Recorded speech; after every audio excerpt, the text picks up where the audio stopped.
आज ओतूरच्या पट्ट्यात आहे आणि आता काळवाडीपासून पुढे निघालो होतो तर रस्त्यामध्ये मला हे दिसले काय काय लोक आणि हे आता इथं जी उभी आहेत ह्या ट्रक भरत होते. सहज विचारलं काय तर आता हा जो काय फ्लावर लावलाय हा चाललाय गुरांना खायला. मी म्हटलं काय झालं नक्की ते बघावं. बरं तुम्हाला नवल हे वाटलं असेल की ही टोपी काय घातली, प्रचंड ऊन आहे आणि मी माझी कॅप विसरलो आहे, त्यामुळे इथे गावकरी भेटले, त्यांची जी कॅप घेतली घालायला. नमस्ते. नमस्ते. काय भाव आहे ह्याला आता? याला आता 100-110 रुपये मार्केटला भाव आहे. किती आहे? 100 ते 110 रुपये. 100 ते 110 रुपये? हा, 10 रुपये किलोला मार्केट. 10 रुपये किलो? हां. पण मग हे आता गुरांना खायला का चालू आहे? मग याच्यावरती पांढऱ्या माशीमुळं आणि इतर थ्रिप्स असल्यामुळं हां आणि टेम्परेचरमुळे हा नवीनच आमच्याकडं हा प्रकार तयार झाला आहे, चिकटा नावाचा. हाताला जर घेतलं, हां, काय झालंय? हाताला जर हे पान घेतलं तर ते चिकट लागतं. अरे अरे अरे हां हां हां हे उडतंय बघा हे. हां, ही पांढरी माशी आपल्याकडे उडते मावा असतो तसा. हां हां हां ही पांढरी माशी उडते याच्यावरती भरपूर. हां हां आणि ही काही कंट्रोलमध्ये येत नाही आता या टेम्परेचरमध्ये. पाऊस म्हणजे जर जेवढं असता- टेम्परेचर वाढेल हो तेवढं हे उडतंय. हो, आणि पाऊस जर असता तर ही थोडीशी कंट्रोलमध्ये आली असती. हां पण पाऊसही नाही, पावसाने तोंड वाचलंय, त्याच्यामुळं चिकट लागतंय. हे सगळं चिकट लागतंय. त्याच्यामुळे याला बाजारात कोण घेत नाही. मग आता पर्याय काय तर हे गुरांवाल्यांसाठी चाललंय आता. हे कुठे घेऊन चाललंय? गायांना. किती अशी उचलले? मोकार वावर उचलली. काय काय घेऊन चाललं तर हे फ्लावर आणि आणखी काय घेऊन चाललंय गुरांना? कांदे बांधे सगळं कांदे पण छडले ते. सगळं किती वावर आहे हे? हे 30 गुंठे क्षेत्र आहे. 30 गुंठे. असे किती गेले त्यांनी? असे जवळपास माझ्या मते एक 15 एकर पर्यंत आता याचं नुकसान झालेलं आहे. आयुष्यपत. प्रत्येक पण हे शेतकऱ्याचं. माझं असं म्हणणं हा रोग याच्यात यायचा का? नाही, याच्या अगोदर हा रोग येत नव्हता. ह्या वर्षीच हा रोग आम्हाला ह्या ठिकाणी दिसलाय. टेम्परेचर वाढल्यानंतर हे सगळं दिसायला लागले आता. राज्यभरात हीट वेव्ह आहे. मी गेले 2-3 दिवसाच्या बातम्या पण करत होतो. म्हणजे ऊनच खूप आहे. आता मी पण उन्हातच उभा आहे खरं तर. पण तुम्हाला सांगतो याच्यामुळे काय काय झालं नाही सगळ्याचे परिणाम ते आपण बघा. मागच्या वर्षी मला आठवतं मे महिन्यात बऱ्यापैकी पाऊस होता. यावेळेस असं झालं आहे की मान्सून येईल वेळेत हे सगळं सांगितलं ते साधारण एक 6-7 जूनच्या पुढून. पण मुद्दा असा आहे मागच्या वर्षी मे महिन्यात पाऊस झाला त्यामुळे नुकसान झालं. ह्यावेळी ऊन जास्त झालंय. हा चिकटा आहे ना, काय ना चिकटा? चिकटा आम्ही सध्या चिकटा बोलतोय याला. एक मला सांगा, मागच्या वर्षी ह्या फ्लॉवरला रेट किती होता? ह्या वर्षी 200 ते 250 रुपयापर्यंत रेट होता ह्या टायमाला. 200 ते 250 म्हणजे 10 किलोसाठी 25 रुपये किलोनी. 25 रुपये किलो. किलोनी सोप्या जातं. भाषेत हो, बोलायचं. सोप्या भाषेत. हां हे नाही 25 रुपये किलोने. हो. आता किती रुपयाने गेले हे? आता हे 3 रुपयांनी जात नाही सध्या. 3 रुपयाने पण जात नाही. 3 रुपयांनी पण घेत नाही तिथं व्यापारी. हां काय म्हणत होतं? काय म्हणताय? निकृष्ट क्वालिटी तयार झाली, हां त्यामुळं वाहतुकीचा खर्च निघत नाही आणि त्याला बाजारभाव पण राहत नाही. आणि त्यामुळं मग शेतकरी असाच सोडतोय आता. असे गावोगावी बरेच प्लॉट आहेत. हां आणि आता त्याने त्याच्या ज्या काही बाबी आहेत, आता ज्वलंत प्रश्न कांद्याचा आहे, कांद्यालाही बाजार नाही. असे आमचा भाजीपाल्याचा पॉकेट आहे. भाजीपाल्याच्या पॉकेटमध्ये जर शेतकरी जी पिकं जमत नाही ती जमावतात आणि बाजाराच्या अपेक्षाने दिवस रात्र मेहनत करतायत, परंतु हाती काही लागत नाही. शॅड होते का? हां बोला. तर याचा जो परिणाम आहे, आता शेतकरी हा हवालदिल झाला, मेटाकुटीला आला आहे. म्हणजे दोन्ही समस्या आहेत. सरकारी पातळीवर कोणी लक्ष देत नाही आहे आणि नैसर्गिक काही बाबींनाही पण शेतकरी सामोरं जातो. याला फवारणी केली असेल की हो? याला सगळी काळजी घेतली जाते सगळ्या पद्धतीनं. की म्हणजे जसं आपण लहान मुलाचं पोषण करतो त्या पद्धतीनं भाजीपाल्याचा शेतकरी या सगळ्या पिकाची दिवस रात्र काळजी घेतो.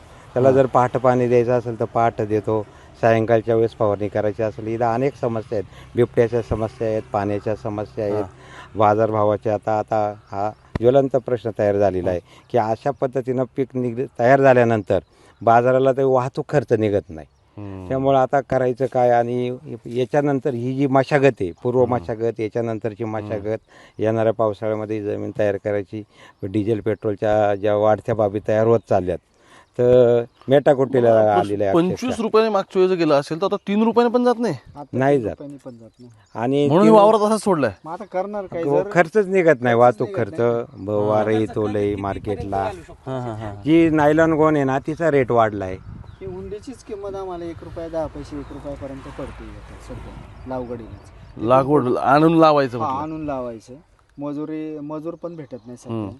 तो काय येतो तो तासावरती येतो. उष्माघाताचे 80 बळी जाऊ रुपये राहिले किलोमीटर त्याच्यामुळे तासावरती मजूर भेटत येतात. नाहीत मजूर. आणि उष्माघातामुळं हे झालं. मजूर भेटत नाहीत आणि मजुरीचे रेट प्रचंड आहेत. ते मजुरांचे किती आता? तुटवडा 800, आहे. 1000, 900 रुपयापर्यंत 900 आहे. मी रुपये. परवा एक मजूर डॉक्टर इलाजाला घरी त्याला उष्माघाताचा अरे बाप. हे झाला तर होता. ते 5 माणूस ते आहे 6 तो पण दिवसांनी बरोबर. याला फवारणी चालू ठेवावं लागते. नाही, पण फवारणी होऊन पण आता बघा ना आता ह्याला बघा, सगळं गड्डा त्याला चांगला आहे. हा गड्डा सुद्धा मार्केटला पण ह्या पानांवरती हम्म. हे बघा माती बघा किती होती. किती मासे होतात एकदम. त्यालाच थर तयार झालाय. काही केलं तरी ह्या कंट्रोल येत नाही. एवढ्या टेम्परेचरला हे जगतंय आणि प्लॉट सोडून द्यावं लागतं आम्हाला. म्हटलं ते सोडून आता झालं की आता गायनच चाललं ना, तू कुठं घेऊन चालला का रे? गायनच घेऊन चाललाय आता. करणार काय शेवटी. अरे बापरे. आणि अशी बरीच वावर असतील की म्हणजे हा वावर बरीच असतील की अशी. हो परत हे जे रोग आहेत ना परत जमिनीत तयार होत आहेत पुढच्या पिकाला. हा तुम्ही काय बोलत होता? ही पांढरी माशी आहे. फक्त एकदा फवारणी केली का ती तेवढ्या पुरती कंट्रोल होते. दुसरीकडे उडून जाते. परत ती येते लगेच दुसऱ्या दिवशी. मग तिला सुद्धा कंट्रोलला प्रॉब्लेम येतोय आणि ह्या पांढऱ्या माशीमुळे हा चिकटा तयार होते आमच्याकडे. बापरे बरंच वावर आहे की हे पण. आज हा प्लॉट 30 गुंठ्याचा आहे. आम्हाला हा सोडून द्यावा लागतोय. काही पैसे झाले गावात किती प्लॉट गेले असे? असे जवळपास 15 एकरच्या दरम्यान प्लॉट गेलेले आहेत. अरे बापरे बाप. अगोदर पण आधी काय गेले आधी पण गेले, अगोदरचे काय आता पण गेले. ते आधी गेले तर प्लॉट नाही का. सध्या आता इथे एक प्लॉट चालू आहे. वाटलं तुम्हाला तर मी दाखवतोय तो. पण काय भाव नाही आला. गाईच्याच पोटात जायचं पैसे काय आमचे- मिळायचे त्याचे, हा? आमच्या याच्यातले जे भांडवल घातले ते सुद्धा निघणार नाही. हे पदर मोड करावं लागणार आहे आता आम्हाला याच्यामध्ये. बापरे बापरे. पैसा आणायचा कुठून बरं. किती खर्च येतो याला लावायला? समजा आता हे वावर आहे 30 गुंठ्याला, याला किती इन्व्हेस्टमेंट आहे? हे बघा ना, आता याला जवळपास माझ्या मते एक 14,000 हुंडी लागली 30 गुंठ्यासाठी. त्याला खर्च लागवडीला 20 पैसे मजूर घेतोय लावायचा. एक हुंडी लावायचं 20 पैसे मजूर घेतोय रोपाचा. आणि त्याच्यानंतर बेसल डोस तर आज 24ची बॅग ही 2,000च्या पुढे गेली. 2400 रुपयाला झाली. खतांच्या मात्रा तर वाढलेल्याच आहे. आणि फवारण्या प्रत्येक 4 ते 5 दिवसाला फवारणी करावी लागते. ती फवारणी 1,500 ते 2,000च्या खाली येत नाही. असं याला 2 महिने आम्हाला सांभाळावं लागतं. आणि आज 2 महिन्यानंतर हे पूर्ण काहीच नाही राहिलं याच्यामध्ये ना. आज 3 रुपयांनी काय मिळणार आहे? ट्रान्सपोर्टवाला त्याचे पैसे घेतोय 35 ते 40 रुपये वाहतुकीचे घेतोय. परत हा कांदा काढायला गोणी भरावं लागतात. त्या गोणीचे 20 ते 22 रुपये द्यावं लागतात. आणि ती गोण भरण्यासाठी मजूर परत 50 रुपये घेतोय. बापरे. म्हणजे आमच्या हातात म्हणजे पाठवून उपयोगच नाही त्याचा काही नाही तिथं. मग राहणार काय? मग कशासाठी करायचं हे? मग असं गुरांना दिलेलं परवडायला आम्हाला शांत बसणार आहे आता. करणार काय याच्यासाठी? मुद्दाहून थांबलो मी रस्त्यात आता येता इथं 2 गावातली मंडळी होती चपराखाली तिथे थांबली होती. म्हटलं काय झालं नक्की? आधी मला काय वाटलं ते काढायला लागल्याने भरतात त्याच्यामध्ये. मग मला कळलं आता हे गेले वावर पूर्ण कामातून का तर चिकटा रोग झाला. तुम्हाला दिसत असेल व्हिज्युअलमध्ये कदाचित ते उडले. म्हणून त्या 2-3 गावकऱ्यांना बोललं. म्हटलं बाबा काय हा नवीन? तो म्हटलं पहिल्यांदाच झालं हे सगळं. बघा तो भरतोय चालला घेऊन तो ते जनावरला खायला घेऊन चालला. अशी बरीच वावरं यावेळेस इथं झाली तयार की याच्यामध्ये जेवढी इन्व्हेस्टमेंट केली त्यातला 1 रुपया निघाला नाही. आणि वर आता हे सगळं गुराला खायला घेऊन चाललेत. हे सगळं वातावरण बदलाचे प्रकार आहेत. आणि कांद्यांच्या बाबतीत पण मी स्टोऱ्या करतोच आहे.